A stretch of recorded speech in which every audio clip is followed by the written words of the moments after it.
Bonjour, bonsoir, Nabino Nyon sur Internet, il y a Ribi, Lindungu Vidéo TV. Encore une fois, bienvenue à l'émission chrétienne Nabino, Oto Yambela Rabino, pasteur, puis jeune chrétien, Talagnon sur Yavi et Kinshasa. Alors, le lot aux en église, au bino vous découvrir, tu côté ensemble, Nabino total, tu participes à la culte prédication et puis exhortation. Et dimanche, il y a les lots, émission, les lots, on a dédié à Tatiana Assoumani. Et puis, on a fait un grand merci à Yemoko, le boss Ribi, Lindungu Vidéo. Na moi aussi, Maman José Vati.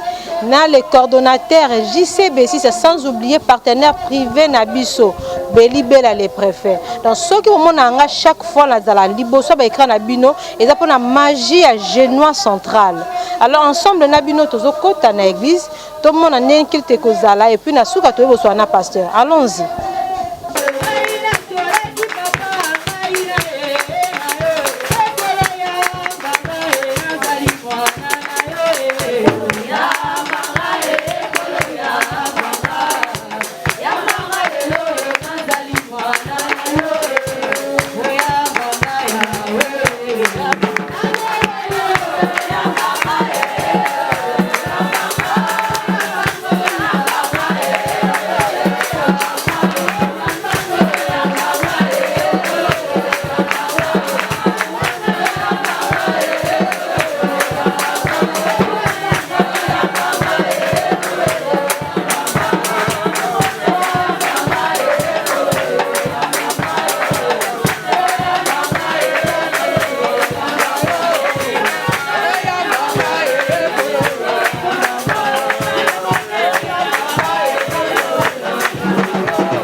descendu. Nakiti pona kokangola. Libota na ngai na maboko ya Égyptien. Zambe pasa ko s'adresser na tongwa lelo. Akiti po kangola yo.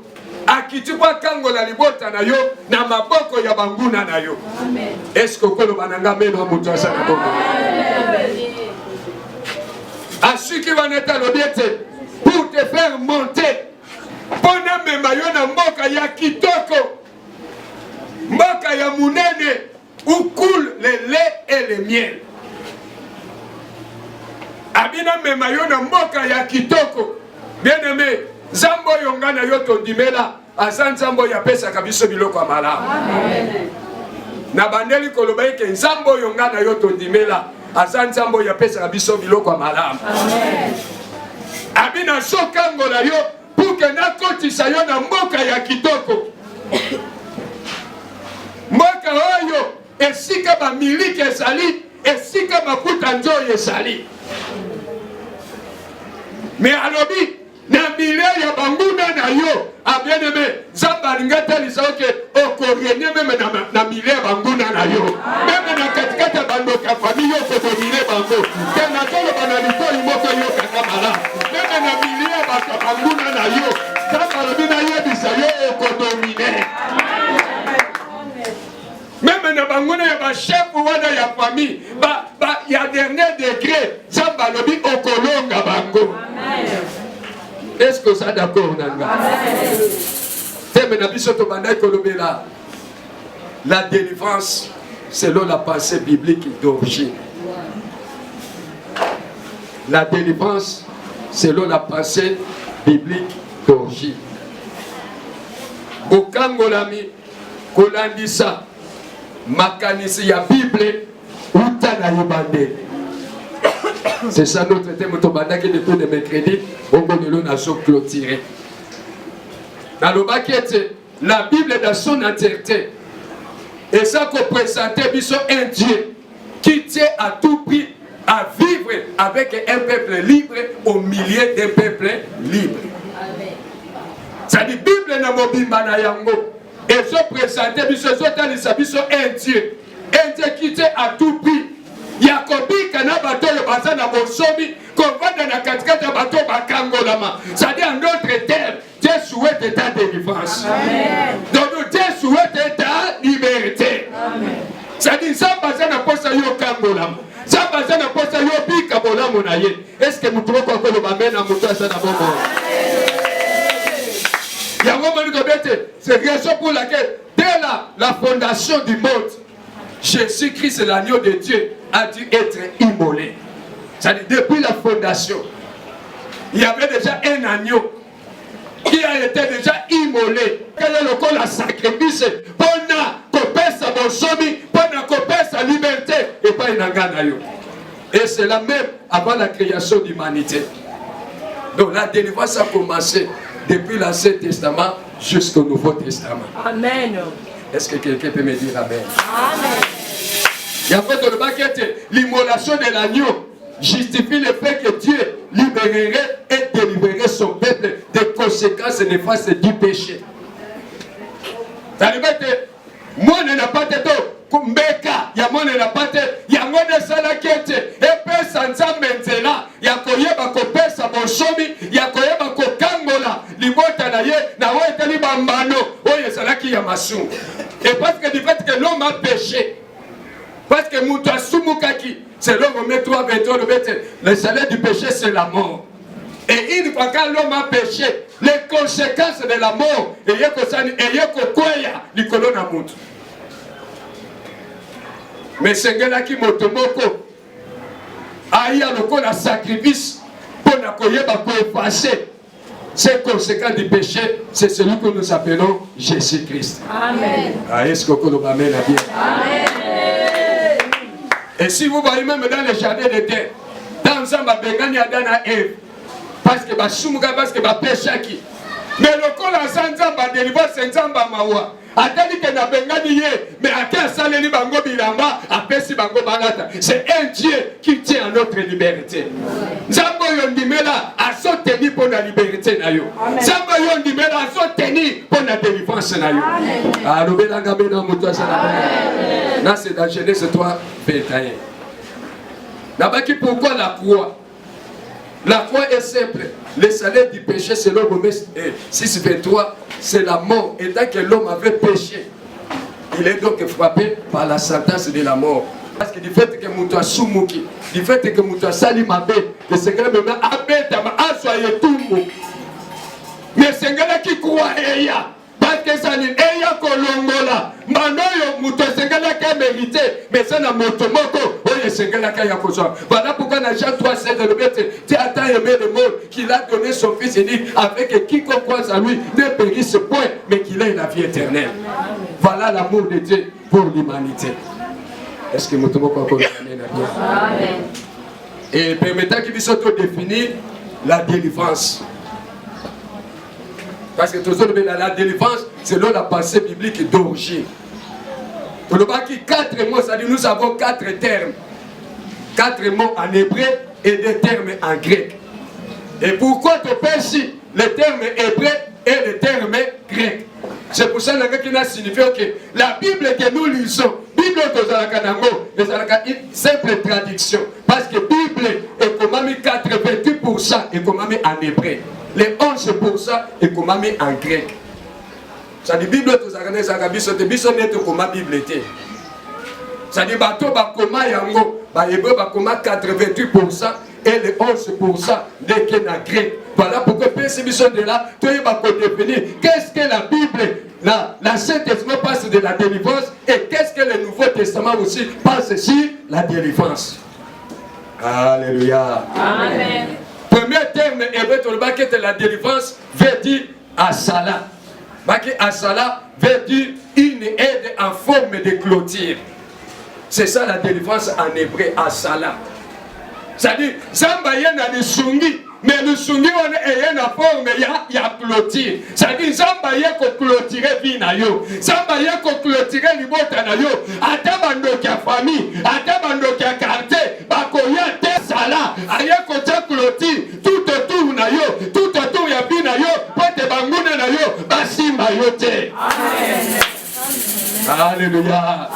C'est ce que nous avons lu dans Job chapitre 1, le verset 8 à 10. Zamba tuni Satan au utiwa. Alobi na ye na uti ko yenga yenga. Bongo boni mosali na ngande ndeni. Zambe kuta zo vante likolo Job. Abi eza mutu moko te na sala mukela za lokola Job. Yoka Satan alobi, c'est une manière de s'intéresser que Dieu veut créer craintir. Akebe mosika na betela binsa yo keti mosika obateli Job na biloko na ye na nyoso na ye ça dit Job azali constant akendeka simba bombo ya Job makende kokuta une clôture. Amen. Atika nzamba ta clôture na bina yo. Tika nzamba ta clôture na protection na moko na yo. Tika nzamba ta mili na protection na famille na yo. Même Job ayiko Satan se rend compte que nenge Job atambolaka na biloko na ye na ndako na ye na bana na mosi na ye baza sous clôture ya Nzambe. Amen. Anagina bisa mutu moko cette fois-ci ba osimba yo le soute. Amen. Alléluia. Amen. Est-ce que vous m'amène à mutu ça d'abord? Donc Satan le dit Nzambe ndenge nini na kosimba ye na ko atteindre le comment? Parce que yo tie clôture protéger ye. O bateli nyoso na ye. Alléluia.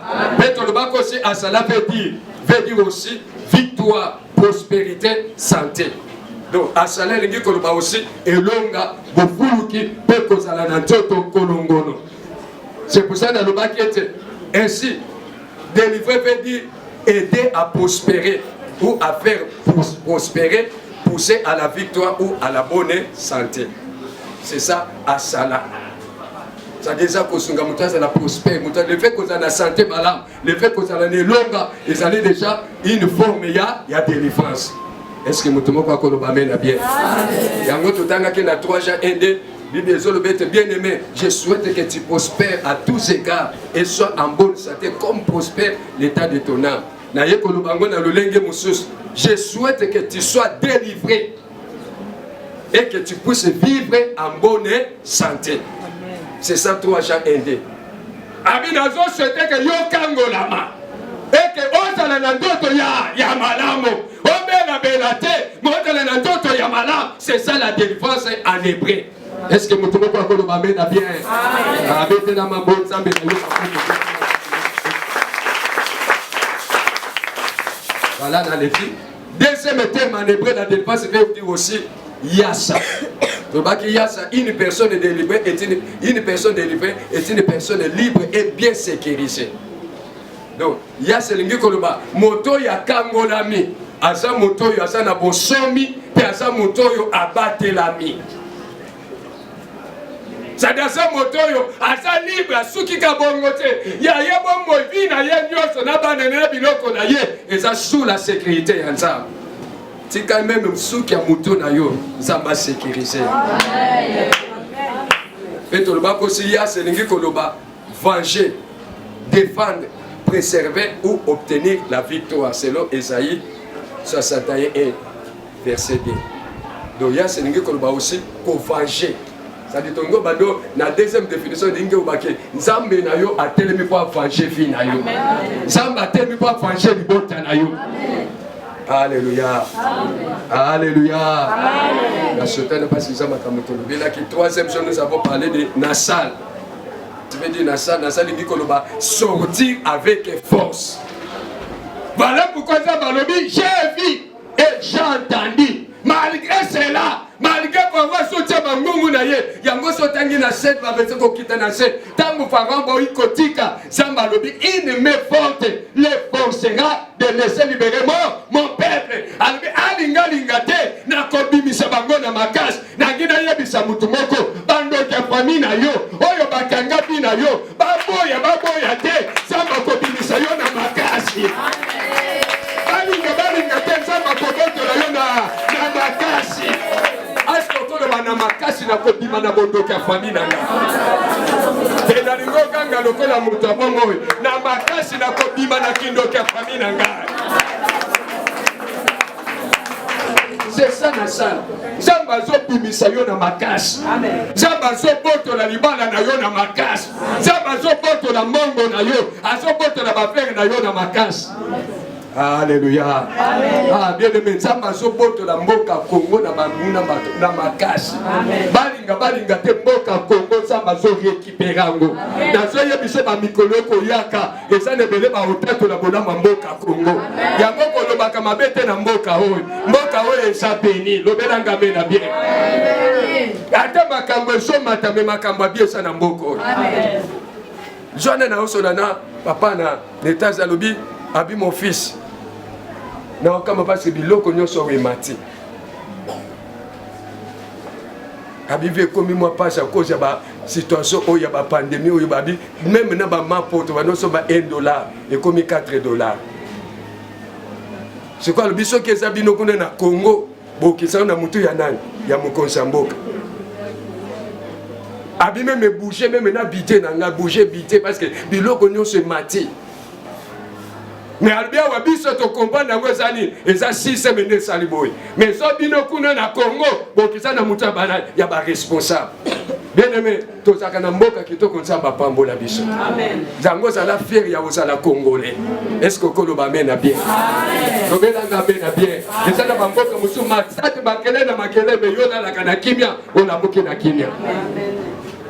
Et troisième terme, il y a quatrième terme. To le bela kiango palette. Palette ngi ko ba hébreu échappé. C'est-à-dire moto ya kimi. Il y avait un danger. Danger moko salaki mais yo salini okimi zalo ko l'accident salami batu nyonso bakupi mais yo salini yo échappé. C'est-à-dire on rescapé. Mais ça va muso belé tozaki bako bazalaki condamné. Mais nzamba ya sani nzamba ya benda biso. Atika nzambe nanga benda yo même na fofo ya libele sika batambi na yo. Alobela ngabena bien. Amen. Peto yaki kolobela les deux termes grecs. Donc quand on parle de l'hébreu, c'est l'Ancien Testament. Quand on parle de grec, c'est le Nouveau. Parce que le Nouveau Testament est comme un grec. L'Ancien Testament est comme un hébreu. Tu as une information parce que il faut avoir la connaissance ya maloba na nzambe. Voilà pourquoi na sepela kitolo bilo parce que ebele bazoboma bato na wetali la délivrance. C'est tout ça on va même na télévision mona biloko belé ezoloba me belé otali ba muso na ba faso ba délivrance ngozo salama.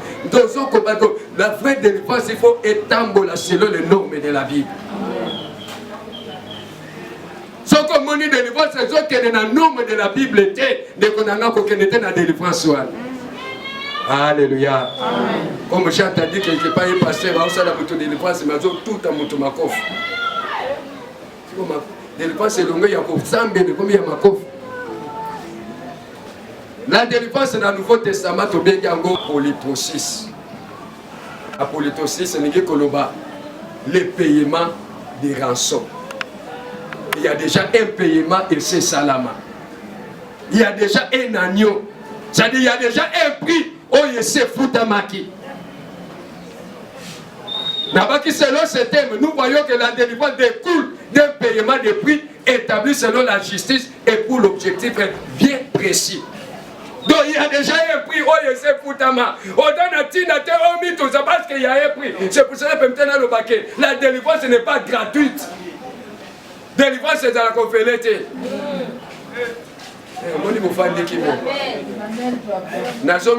La délivrance ce n'est pas gratuite. La délivrance ce n'est pas gratuite. Parce qu'il y a un prix. Et ça, un agneau déjà a été immolé. C'est-à-dire que Christ nous a donné. Il a tant aimé le monde, il nous a donné. Amen. Donc, pendant que la biso, pendant que la biso liberté, et c'est un agneau à la sacrifier. Est-ce que Moutoumoko a soyo Kamakamuna Solo Baao? C'est-à-dire que moi n'a pas été là, sacrifié. C'est-à-dire que la délivrance scénario, parce que tout le monde qui va tout m'appeler, moi qui l'ai yindi sakibiso, n'a de quelque chose de longinayo, n'a ma sumo yo salaki. Oh, ça m'a solo banazeka le sel, à l'obété, au botamin kele, yo moko san kele, n'a n'y a kolingayo. Mais parce qu'il y a un prix. Alléluia. Amen. Alléluia. Amen. Mais dans le bas que la délivrance est graduelle et elle est permanente. Ça dit délivrance c'est ça graduelle et ça permanente. Ça dit que malem jusqu'à ce que pour que aussi la délivrance est établie dans le temps, dans les lieux et dans l'espace. Biloko wana zo tenir na kata délivrance. Ndo mona mususu délivrance ka yambala moko mutabik la délivrance c'est un processus. Amen. Est-ce que nous sommes dans le temps imoko? Amen. Il y a longtemps que nous sommes dans la télévision, dans la vie spirituelle. Donc la délivrance c'est ça établi selon le temps, selon les lieux et selon l'espace. Amen. Alléluia. Amen. Nous belangame bien. Amen. Et puis pour compter le monde de la délivrance, il faut la mandater. Basala ka délivrance ngulu ngulu te. Poko yako yambo ya yo makam. To yebi li solo ya la sept fils de Sèvres. Genèse chapitre acte 19. Lokola bamona pour la belle la kazalaka. Bango be bakei. Yoka ba demo bazo bisa bango. To yebi Paul. Yeso na bino bozo belela to yebi ye. Et bongo bino to yebi. Même na ba démo, bien aimé, si tu n'es pas mandaté dans le monde dans le monde de la délivrance, okukuta na makam. Amen. Est-ce que nazo songa mutu moko? Parce que ba charlatan ba bimé belé na ba télévision.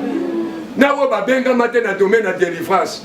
Parce que moi na mutu nyoso tout a commis censé na monde de délivrance.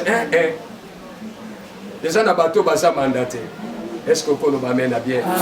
Deuxième terme, mot grec, Tobenga Kango a fait 6. Parce que nous avons clôturé ma terre. Nous avons autorisé la semaine, nous avons une révision. Ah, on a fait 6, signifie liberté, pardon, rémission et délivrance. Et si on veut dire qu'on ne peut pas parler de la délivrance sans passer par le pardon et la rémission des péchés. Donc, toute délivrance nécessite au moins le pardon. Amen. Voilà parce que tout le monde de la délivrance est ça gradué. C'est-à-dire que ça permanent, c'est un processus. Et ça c'est très important pour y avoir un dialogue pastoral. C'est très important pour y avoir un bakir d'âme. Parce que ça mutu kusoza qui n'a problème à prier. Mais yeto yo qui est ça malubi pour naie et ça le samboté. Yes c'est seulement à confesser comme makambo ya salaki. Au moins mutu a confessé que bosambele pour naie abiki naie. Bosa na tête de beaucoup tenir retrait. Dieu dit seulement qu'il confesse. Yamoni na psaume ça et toi Bible comme il a séparé l'Orient et l'Occident. Le nord et le sud, c'est de même manière qu'il fait avec nos péchés si nous les confessons. C'est bon bien de venir à la délivrance, mais quand ça ne peut pas malade, on reconnaître au salaire qui m'a que tu demandes pardon pour que la délivrance c'est ça la manafine. Parce que ceux qui m'ont mis ça qu'on fonde en matin, il y a pas que la délivrance c'est impossible pour nous. Est-ce que mutumo kwa kolo bamena bien? Est-ce que mutumo kwa kolo belaga mena songi songi? Amen. Il y en a pas qui la délivrance est liée au pardon et à la rémission. Donc la maladie et autres n'ont plus les raisons d'être. Car Yeshua qui est le salut et le bien veiller à ces choses soient réellement établies. Il faut le pardon. Yo yeto sambela pona yo. Mon fongoli monte maintenant confesser ma cambo yo salaki. Délivrance c'est oyate. Alléluia. Amen. Alléluia. Voilà. Oyo to lobela ki na mokoso maintenant, na sokote maintenant matin pour na clôturer pour quelques minutes seulement. D'où viennent les raisons de délivrance? D'où viennent les raisons de délivrance? Parce que Tolobele, la délivrance, c'est nous la passé, on peut se définition dans l'Ancien Testament, dans le Nouveau Testament. Maintenant, pourquoi? Ni ne sait que délivrance, c'est beau temps. Parce qu'il faut raison que ça là quelque part. Oui, pour ça que la délivrance, c'est comme une nécessité. Qu'est-ce qui a fait que la délivrance c'est comme une nécessité? Qu'est-ce qui a fait que la délivrance c'est comme un nécessaire? Qu'est-ce qui a fait que la délivrance est naître? Quel est le besoin de la délivrance? Besoin de délivrance c'est ça. Deux ou trois choses. On a clôturé ce petit message.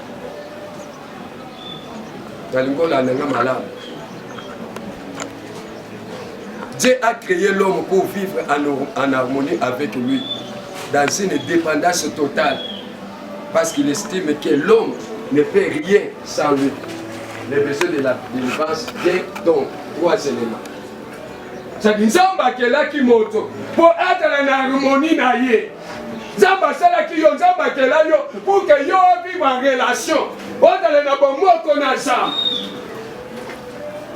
C'est-à-dire on dépend de totalement ensemble. On dépend de la famille, on dépend de la système de famille, on dépend de la réalité. Parce que ça ne là, parce que c'est le système de la famille là-bas.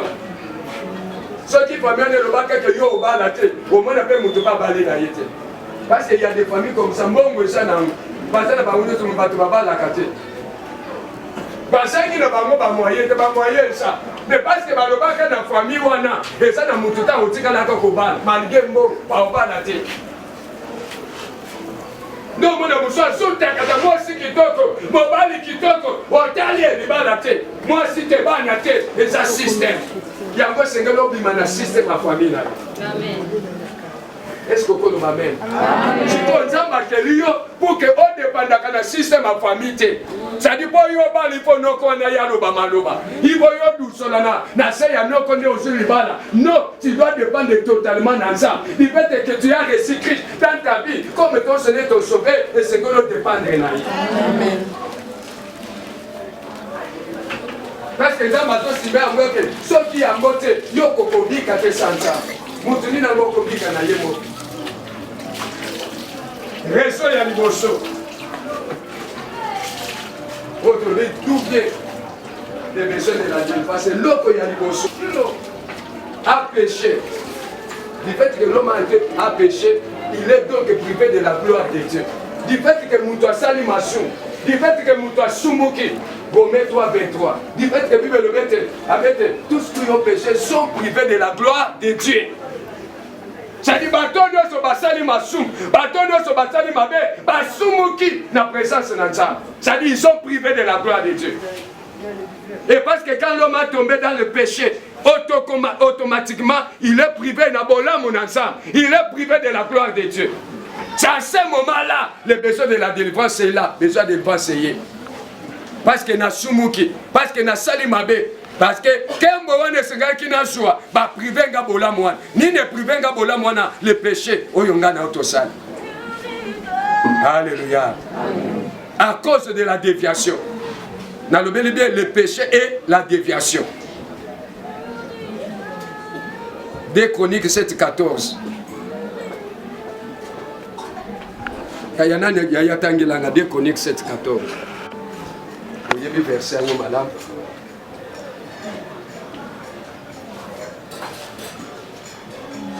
Des Chroniques 7:14. Que yo osa foti biliboso na nzambe. Continuez. Prie et cherche ma face. Ce qui a ressemble pas à luke longi nangai. Et s'il se détourne de ses mauvaises voies, ce qui a kolongwa na bansela na ye ya mabe. Je les exaucerai des cieux. Ngai na koyandola ye na likolo. Je lui pardonnerai son péché.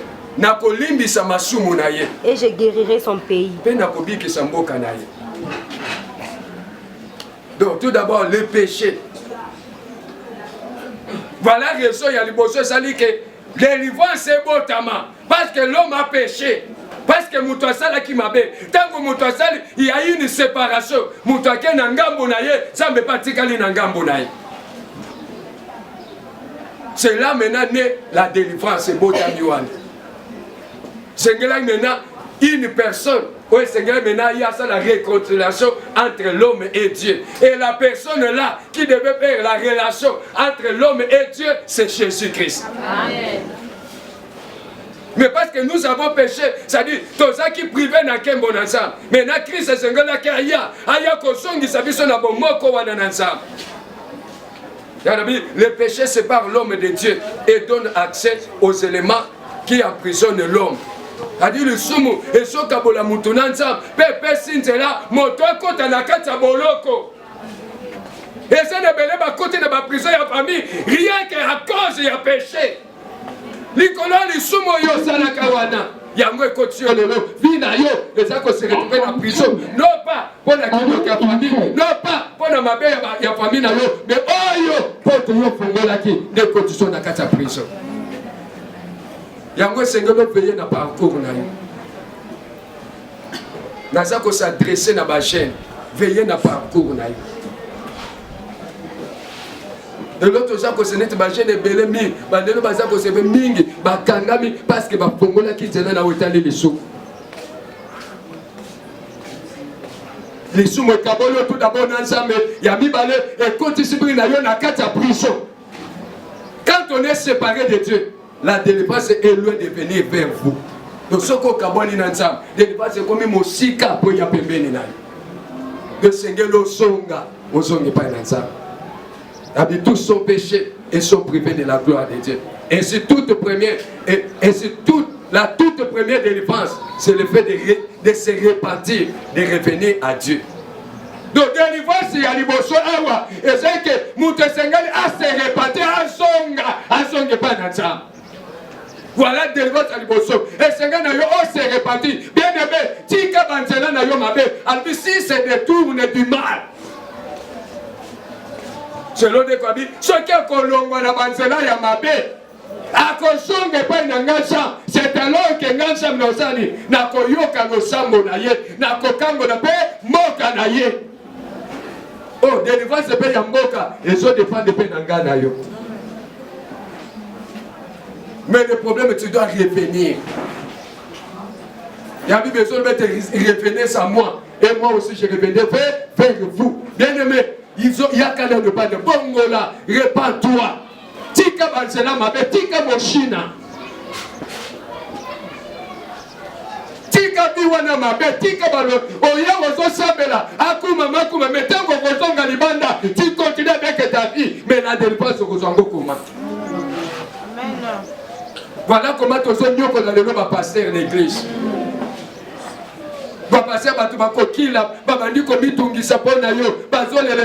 Mais pourquoi la vie à cette maison marchette? Pourquoi vous y a des causes marchette?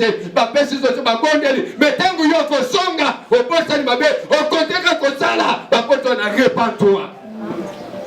Je m'adresse à la chaîne de mon corps, répands-toi. Zonge pas une ensemble. Tika biseti wa nozo sa. François Nazolinga yo lelo mokolo ko soise mi awanga na ako mabe petit est-ce que ezanga non beto petit mais kaka pousa na pembe nanga mais kaka pamba tati peso mukumba mais fongono pe ba porte mabe spirituel ce que ça na domaine oyo Satan a zo baby se bene na ba vie domaine na benga kango domaine excellence au baby se c'est le sexe. C'est là où l'ennemi, le diable a travaillé pour les domaines de répare-toi. Alléluia. Alléluia. Répare-toi. Répare-toi. Revenir à Dieu. Antolobi. Choura en hébreu, il dit que le retour, la repentance, la restauration. Sengelo songa, songa le konanga. Mabe onozoza nezo mema boka okina vina yo. Le péché nezo kumba makabudo sozoya parce que dans n'importe le sumo fongolaka da vina yo. Otilelo nano kangango te. Tamo boy ko lobelanga mene est-ce que ko lobelanga mene? Amen. La repentance c'est aussi le fait d'abandonner les faux enseignements, les fausses philosophies et de revenir au vrai. Je m'attends que comme aussi, qu'on boya, amateur ya mabe, amateur wana mabe wana boya yango. Amateur wana ya mabe, la philosophie ya mabe wana boya kangama na vraie philosophie. Ndengeza malbina na Abraham na Genèse 1:3, albi quitte la maison de ton père.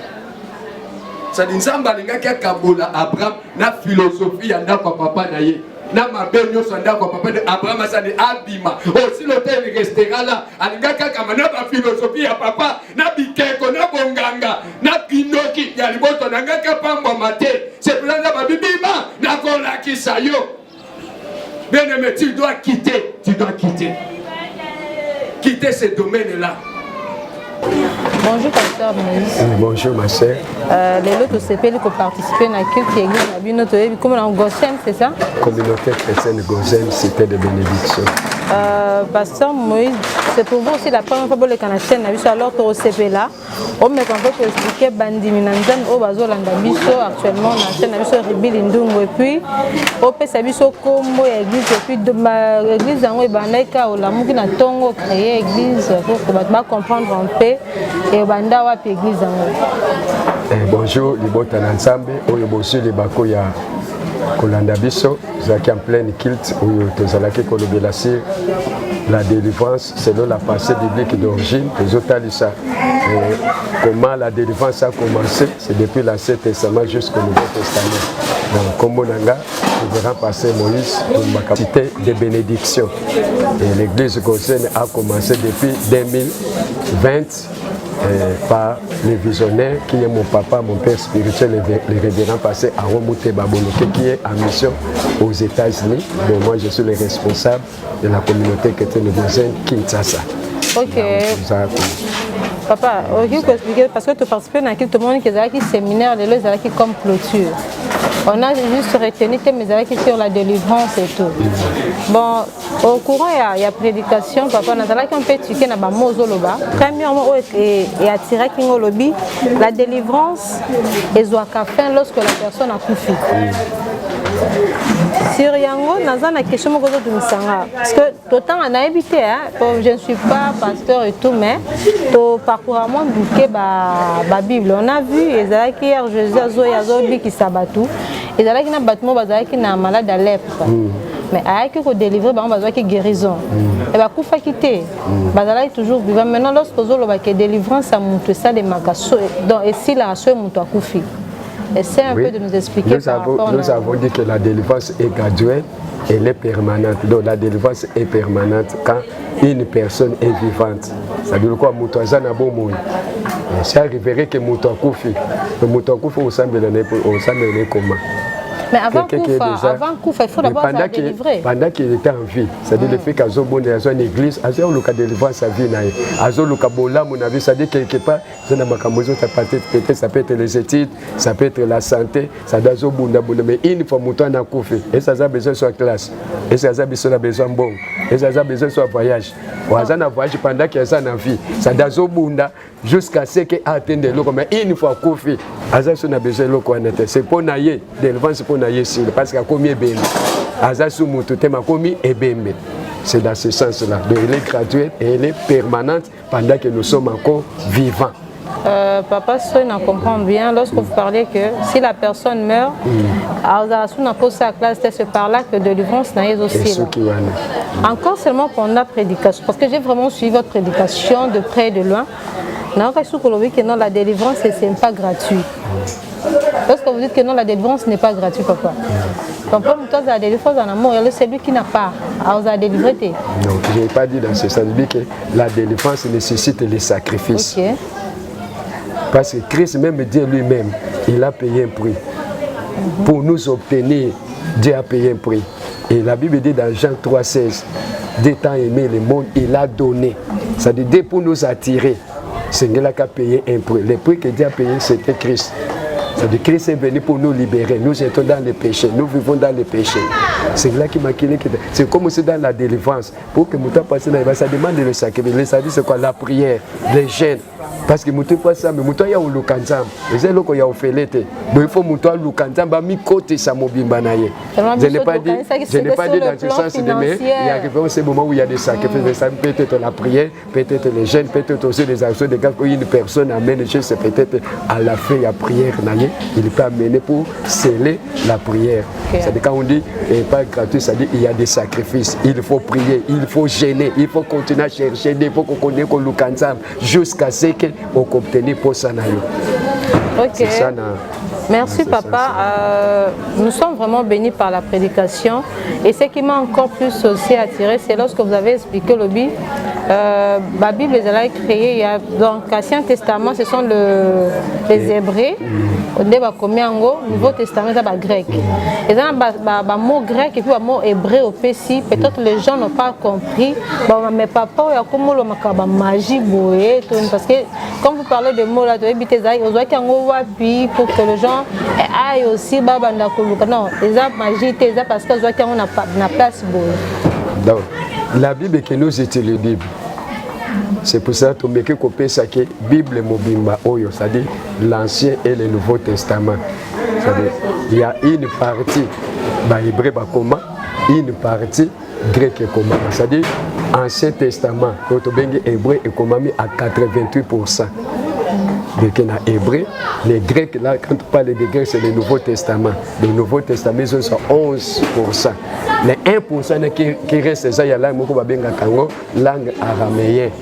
Il y a 1%. Jésus peut vous langue, c'est-à-dire en entièreté, il y a la Bible. C'est-à-dire la Bible, traduction selon lui second. C'est-à-dire c'est la traduction selon lui second. Il y a aussi la traduction selon ses mères. Mais la Bible, l'origine, c'est l'Ancien Testament et le Nouveau Testament, l'hébreu et le grec. Vraiment béni Angala, il faut Ramakamo. C'est pour ça que nous avons donné la délivrance en hébreu, ça veut dire Asala. Asala en termes normaux, c'est une aide de l'Isungi. C'est-à-dire l'Isungi n'est pas dans une forme de clôture. C'est-à-dire qu'on a une clôture. Et les autres personnes qui